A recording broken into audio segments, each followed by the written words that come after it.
இந்திய அரசு உலக யோகா தினம் அப்படின்ட்டு இன்னைக்கு ஜூன் 21, ஒவ்வொரு ஜூன் 21 நாம இந்த யோகாவை செலிப்ரேட் பண்ணிட்டு இருக்கோம். இங்க மட்டும் இல்ல, உலக நாடுகளில் இருக்கக்கூடிய அனைத்து இந்தியர்களும் நம்ம யோகா தினத்தை நம்ம செலிப்ரேட் பண்ணிட்டு இருக்கோம்.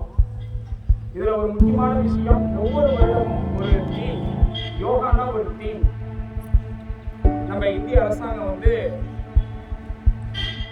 சொல்லுவாங்க. அதுல இந்த வருஷம் பாத்தீங்கன்னா yoga for self and society, yoga for self and society. இதுல முக்கியமான விஷயம், செல்ஃப்னா உங்களுக்கும் இந்த சமூகத்திற்கும் இந்த யோகாவுடைய பங்கு என்னங்கிறது தான் இந்த வருடத்தினுடைய சிறப்பு அம்சம். ஏன் அப்படின்னு பாத்தீங்கன்னா, நாம இந்த யோகாவில எப்படி செல்ஃபா நம்மளை எப்படி டெவலப் பண்றது, இப்படி செல்ஃபா நம்ம டெவலப் ஆகிற நாம இந்த சொசைட்டிக்கு எந்த நல்லவிதமா நம்மளால செயல்பட முடியும், நீங்க நினைத்தாலும் நல்லவிதமா மட்டுமே செயல்பட முடியும் அப்படிங்கிற ஒரு அர்த்தத்துக்காகவே பாத்தீங்கன்னா yoga for self and society.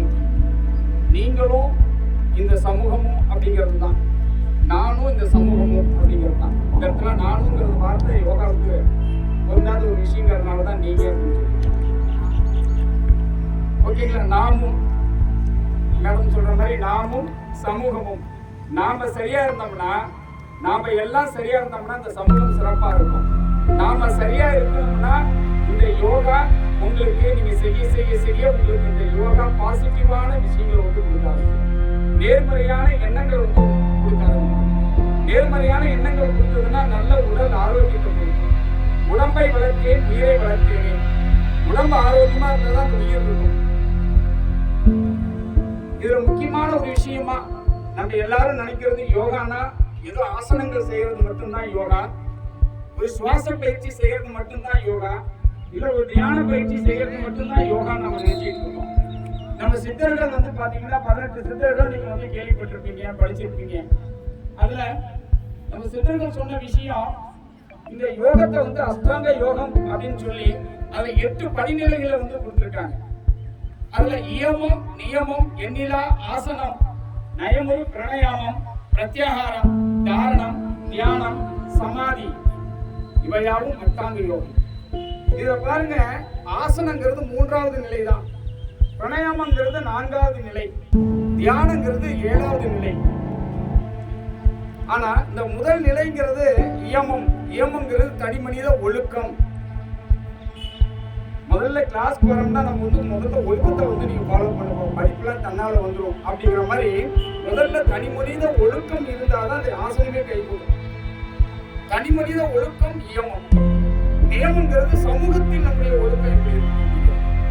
இதைதான் சித்தர்கள் என்ன சொல்றாங்க அப்படின்னு பாத்தீங்கன்னா, பதஞ்சலி யோக சூத்திரத்துல சித்தர்கள் அவர் என்ன சொல்றாரு அப்படின்னு பாத்தீங்கன்னா, திருமூலரும் சரி 2 பேருமே என்ன சொல்றாங்க அப்படின்னு பாத்தீங்கன்னா, கொல்லான் பொய் கூறான், கலவிலான் என்குணன், நல்லான் அடக்கமுடையான், நடு செய்ய வல்லான், கல் காமம் இல்லான், இவையாவும் இமயத்துறை நின்றானே அப்படிங்கிறது.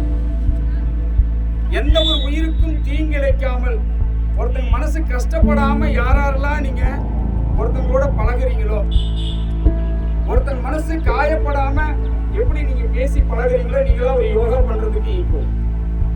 ஜஸ்ட் ஒரு பேசிக். இதுதான் யோகாவுக்கு ஒரு பேசிக். யோகாவுக்கு பேசிக் பத்மாசனம் மட்டும் நினைச்சுக்காதீங்க. ஒரு சித்தாசனால உட்கார்ந்தா நம்ம யோகாவுக்கு பேசிக் தெரிஞ்சுக்கணும்னு நினைச்சுக்காதீங்க. மற்றவங்கள்ட்ட அன்பா பேசி பழகக்கூடிய அந்த படிநிலையும் ஒரு யோகா தான். கல் காமம் இல்லான் அப்படின்னு சொல்றாங்க. கல் அப்படின்னா ஒரு போதை வஸ்து. அந்த போதை சார்ந்த ஒரு சில விஷயங்களை இல்லாம இருக்கிறது ஒரு யோக நிலை. அது ஒரு பேசிக்கான ஒரு விஷயம். ஃபண்டமெண்டலா அவங்க யோகாவை சொல்லக்கூடிய விஷயம் தான். நடு செய்ய வல்லான். நம்மள்ட்ட ஒரு விஷயம் வருதுன்னா, இவங்க நமக்கு வேண்டப்பட்டவங்க, இவங்க நமக்கு வேண்டாதவங்க நியாயத்தை பிரித்து கூறுதல். தவறா நியாயத்தை சொல்லாம நடுநிலையோட ஒரு நியாயத்தை சொல்லக்கூடிய ஒவ்வொரு மனிதனும் ஒரு யோக நிலையில் இருக்கிறார் அப்படின்னு தான். பொய் சொல்லாம இருக்கிறது ஒரு யோக நிலை தான். நீங்க இப்ப ஆசனங்கள், நீங்க இப்ப இந்த டேபிள் மேல இருந்து ஆசனங்கள் செய்ய போறாங்க. அது மட்டும்தான் ஆசனங்கள், அது மட்டும்தான் யோகான்னு நினைச்சுக்காதீங்க.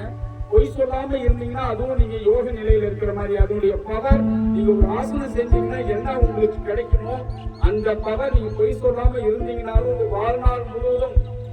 இன்னைக்கும் நான் பெரிய பெரிய ஹரிச்சந்திரனான்னு சொல்றோம் இல்லையா, அவர் நம்ம பார்த்துக்கோமா. இன்னைக்கு அவர் பொய் சொல்லாம இருந்ததுனால இந்த சரித்திரத்துல அந்த வரலாற்றுல இன்னைக்கு அவருடைய பேரை நம்ம சொல்லிக்கிட்டே இருக்கோம், உச்சரிச்சுக்கிட்டே இருக்கிறோம் அப்படின்னா அதுதான் அவருடைய யோகம். அஹிம்சையா இருந்ததுனாலதான் காந்தி ரத்தம் கட்டி இந்தி ரத்தம் என்று சுதந்திரத்தை பெற்றுத் தந்தார். நாம் படிச்சிருக்கோம் இல்லையா. இன்னைக்கு அந்த காந்தியடிகளை நாம நினைவு கூறோம்னா யாரையும் துன்புறுத்தாமல் இந்த சுதந்திரத்தை பெற்றுத் தந்தார் அப்படிங்கிறதுக்காக தான். எவ்வளவு பெரிய வீரங்கி வச்சுக்கிட்டு வெள்ளக்காரங்க நம்மளுக்கு முன்னாடி நின்றிருந்தாலும் அரை நிர்வாண பக்கிரி என்ற ஒரு ஒற்றை சொல்லால் அவர்களை அனைத்து விளையாட்டையும் வெளியேற்றினார் இல்லையா. அது மாதிரி நாம அன்பா மற்றவங்கள்ட்ட பேசணும். அன்பே சிவம் அப்படின்னு சொல்லுவாங்க. அன்பே சிவம்ங்கிறது நீங்க உடனே சிவத்தை நீங்க கோயிலுக்கு போயிடாதீங்க. சிவம்ங்கிறது உங்களுடைய மனசுக்குள்ள இருக்கக்கூடிய ஒரு விஷயம். இந்த யோகாங்கிறது முழுக்க முழுக்க உங்களுடைய உள்ளே கடந்து செல்லுவது தான் யோகம். உங்களுக்குள்ள நீங்க ஒரு அகத்தாய்வு பண்ணணும். நீங்க உங்களுக்குள்ள உங்களுடைய சுவாசத்தை கவனிக்கணும். உங்களுக்குள்ள நீங்க என்ன பண்ணிட்டு இருக்கீங்கிறத கவனிக்கணும். பக்கத்துல இருக்கிறவங்க என்ன பண்றாங்கன்னு கவனிக்கிறது யோகாங்க. யோகாங்கிறது உங்களை நீங்க கவனிக்கக்கூடிய ஒரு பயிற்சி. நாம என்ன பண்ணிட்டு இருக்கோம், நேற்று என்ன பண்ணணும், இன்னைக்கு அதை விட எப்படி நம்ம பெஸ்டா பர்ஃபார்மன்ஸ் காட்டுறோம், நேற்றைய விட இன்னைக்கு எப்படி படிச்சிருக்கோம், இன்னைய விட நாளைக்கு எப்படி நம்ம படிக்கணும், இந்த திட்டங்கள் இதுதான் யோகாங்கிறது பேசிக்கான விஷயங்கள். இதை நம்ம ஃபாலோ பண்ணினோம்னாலே நம்ம ஆசனங்கள் பண்ணி பண்றதுன்னா அடுத்த நிலை, தியான நிலை, சமாதி நிலை. சமாதி நிலைக்கு போதுதான் முழுக்க முழுக்க கடவுள் நிலை அப்படிங்கிறாங்க. கடவுள்னா கடந்து உள்ளே செல்லுதல். நம்ம அகத்தாய்வுல கடைசி நிலை சமம் கூட்டல் ஆதி சமாதி. சமம் நம்முடைய ஆத்மா பரமாத்மா. பரமாத்மான்னா என்ன, மேல ஏதோ கடவுள் இருக்கிறாருன்னு நினைச்சுக்காதீங்க. பரமாத்மாங்கிறது இந்த பஞ்சபூதங்கள். இந்த பஞ்சபூதங்களோட நம்ம கலத்தல் சேர்தல் அதோட மெர்ஜாகக்கூடிய நிலை என்னைக்கு வருது அன்னைக்கு சமாதி. இது அந்த அளவுக்கு உங்களுக்கு புரிதல் இருக்குமா என்னன்னு தெரியல. ஓகேங்களா.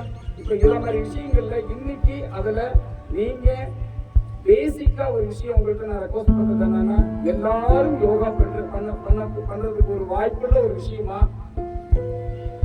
மற்றவங்கள்ட்ட அன்பா பேசுங்க, அன்பா பழகுங்க, பொய் பேசாதீங்க. உங்களை நீங்க கவனிங்க, உங்களுடைய சுவாசத்தை கவனிங்க. உங்க சுவாசம் எப்படி ஆழ்ந்த விசுவாசம் ஆழ்ந்த விசுவாசம் போகுதுங்கிறத கவனிங்க. இதுதான் ஒரு பேசிக்கான ஒரு விஷயம். நீங்க அதை கவனிக்க ஆரம்பிச்சீங்கன்னா இந்த சமூகத்துக்கு நீங்க ஒரு பயனுள்ள ஒரு நல்ல ஒரு மனிதனா நீங்க இருக்க முடியும். அப்ப ஆட்டோமேட்டிக்கா நம்ம இந்திய அரசாங்கம் வைத்த அந்த தீம் செல்ஃப் அண்ட் சொசைட்டி, நாமும் இந்த சமூகமும் இந்த யோகாவால் பெற்ற நன்மை பெரிய அளவுக்கு இருக்கும் என்று கூறி இப்ப அடுத்து இந்த மூன்றாவது நிலையாகிய ஆசனம். ஆசனங்கள் பாத்தீங்கன்னா எண்ணிலடங்கா ஆசனங்கள் இருக்கு. ஒரு யோக நூல்ல இறந்த சமீதா அப்படிங்கிற ஒரு யோக நூல்ல என்ன சொல்றாங்கன்னா 84 லட்சம் ஆசனங்கள் இருக்குங்கிறாங்க. நாம இங்க செய்யறதுலாம் சும்மா ஒரு 4-5 ஆசனம் பண்ண போறோம், ஒரு 10-15 ஆசனம் பண்ண போறோம். 84 லட்சம் ஆசனங்கள் இருக்கு. அது ஒவ்வொருத்தங்களும் வினியோகம் அப்படின்னு இன்னொரு சித்தங்களை சொல்லுது. ஒவ்வொருத்தங்களுக்கும் தங்களுக்கு தகுந்த மாதிரி அதுல இருக்கக்கூடிய ஆசனங்களை செஞ்சோம்னாலும் அவ்வளவு ஆரோக்கியம் கிடைக்கும். வினியோகம் அப்படின்னு சொல்றாங்க.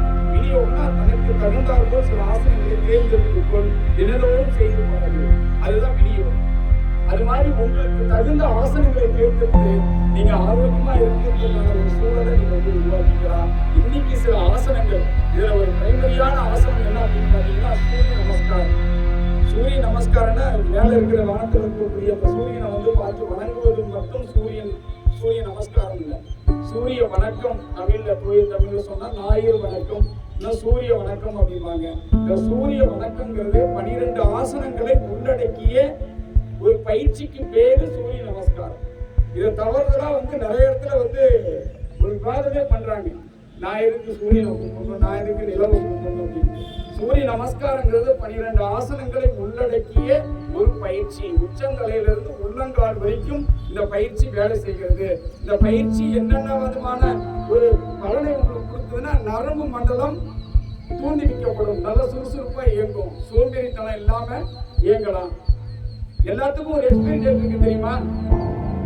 மாத்திரைக்கு எக்ஸ்பைரி டேட் இருக்கு, நீங்க கேள்விப்பட்டிருப்பீங்க. சாப்பிட நம்ம ஒரு பேக்கரிக்கு போனோம்னா அங்க ஒரு உணவுப் பொருள் எக்ஸ்பைரி டேட் இருக்கு, நீங்க கேள்விப்பட்டிருப்பீங்க. ஆனா மனுஷனுக்கு எக்ஸ்பைரி டேட் இருக்கு உங்களுக்கு தெரியுமா? மனுஷனுக்கும் இந்த தேதியில சாக போறாங்கிறது எக்ஸ்பிரி டேட் இருக்கு. சித்தர்கள் சொன்ன எக்ஸ்பிரி டேட் இருக்கு. நீங்க கால்குலேஷன் போட்டீங்கன்னா நீங்க எப்ப சாக போறாங்கிறத கண்டுபிடிச்சிடலாம். சாகிறத கண்டுபிடிச்சிட்டா ஆல்ரெடி ஈஸி. ஆனா நிறைய பேர் கஷ்டம் நினைச்சிட்டு இருக்காங்க. சாகிறத கண்டுபிடிச்சிட்டோம்னா வாழ்க்கை அது வரைக்கும் சாக போறது இந்த ரேட்டு கன்ஃபார்ம் ஆயிடுச்சு. நம்ம புரிஞ்சு வரணும், நெஞ்சு நிமித்தி வாழலாம், நேர்மையா வாழலாம், யாருக்கும் பயந்து வாழ வேண்டியது. ஓகேவா? எக்ஸ்பிரி டேட் வந்து சித்தர்கள் எப்படி சார் சொல்லிட்டு மாறியே போகணும், மைக்க வச்சுக்காதீங்க.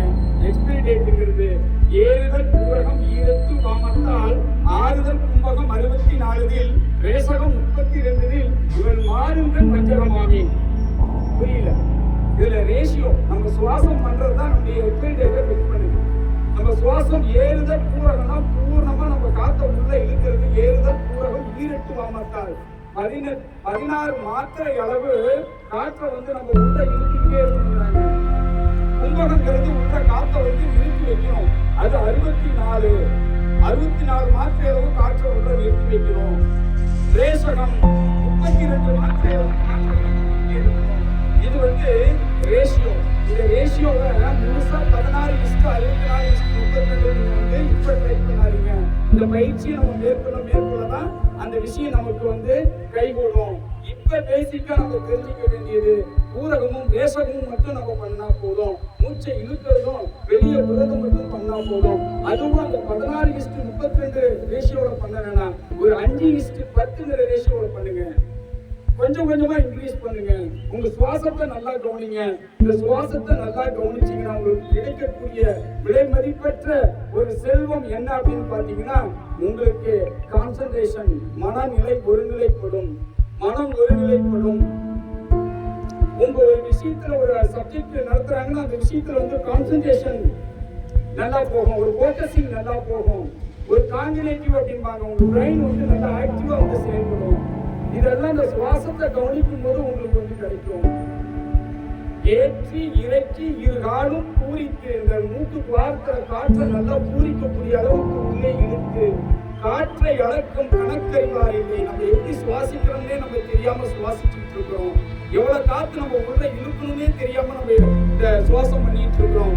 காற்றை அளக்கும் கணக்கறிவாளர். இந்த காற்றை அளந்து விடக்கூடிய யாரு இந்த கணக்கறிந்து விடுறாங்களோ அவங்கதான் கணக்கறிவாளர். கூற்றை உரைக்கும் புரியருமே. கூற்றுனா யமனுக்கே வந்து நம்ம அப்ப இந்த சுவாசத்தை யாரு ஆழ்ந்த உள்சுவாசம் ஆழ்ந்த வெளிசுவாசம் பண்றாங்களோ அவங்களுக்கு நான் சொன்ன இந்த விஷயம் எல்லாம் கைகூடும். என்ன விஷயம் கைகூடும்? மனம் ஒருநிலைப்படும். கான்சன்ட்ரேஷன் ஒரு விஷயத்துல மனம் ஒருமுகப்படும். ஃபோக்கஸிங் ஒரு விஷயத்துல டெப்தா நம்ம ஃபோக்கஸ் பண்ணி டெப்தா உள்ள போய் அண்டர்ஸ்டாண்ட் பண்ண முடியும். மூளை செயல்பாடு வந்து நல்லா செயல்பட வைக்கிறது ஒரு காக்னிட்டிவ், ஆங்கிலத்தில் மெடிக்கல் டேர்ம்ஸ் சொல்லுவாங்க, ஒரு காக்னிட்டிவ் தெரப்பி அப்படிம்பாங்க. இது எல்லாம் இந்த சுவாசத்தில் மட்டுமே கூடும். நம்ம உடம்புல இருக்கக்கூடிய நெகட்டிவ்ஸ் இந்த சுவாசம் பண்ணும் போது நமக்கு தெரியாமையே நிறைய நெகட்டிவ்ஸ் நம்மளை விட்டு வெளியே போறதுக்கு இந்த பயிற்சி, இந்த யோக பயிற்சி, அதுவும் இந்த குறிப்பிடும்படியான இந்த சுவாச பயிற்சி, இந்த பிராணாயாம பயிற்சி நமக்கு ரொம்ப ரொம்ப சப்போர்ட்டா இருக்கும். படிக்கக்கூடிய இந்த மாணவர்களுக்கு உங்களுக்கு ரொம்ப சப்போர்ட்டா இருக்கும். இதை நீங்க மட்டும் இல்ல, வீட்டில் இருக்கக்கூடிய அண்ணன், தங்கை, அக்கா, வீட்டுல அம்மா, அப்பா எல்லாத்துக்கும் சொல்லிக் கொடுங்க. இந்த பெரிய எல்லாத்துக்கும் இந்த யோகாவுடைய பெருமையும் பயனையும் வந்து நீங்க சொல்லிக் கொடுங்க. நான் இதனால பயனடைஞ்சிருக்கேன், நீங்களும் இதை வந்து செஞ்சு நீங்களும் வந்து பயன்பெறுங்கன்ட்டு ஒரு வாய்ப்பை வந்து வீட்டில் இருக்கவங்களுக்கு சொல்லிக் கொடுங்க. தொடர்ந்து செய்யறதுக்கு முயற்சி எடுத்துக்கோங்க. நன்றி, வணக்கம்.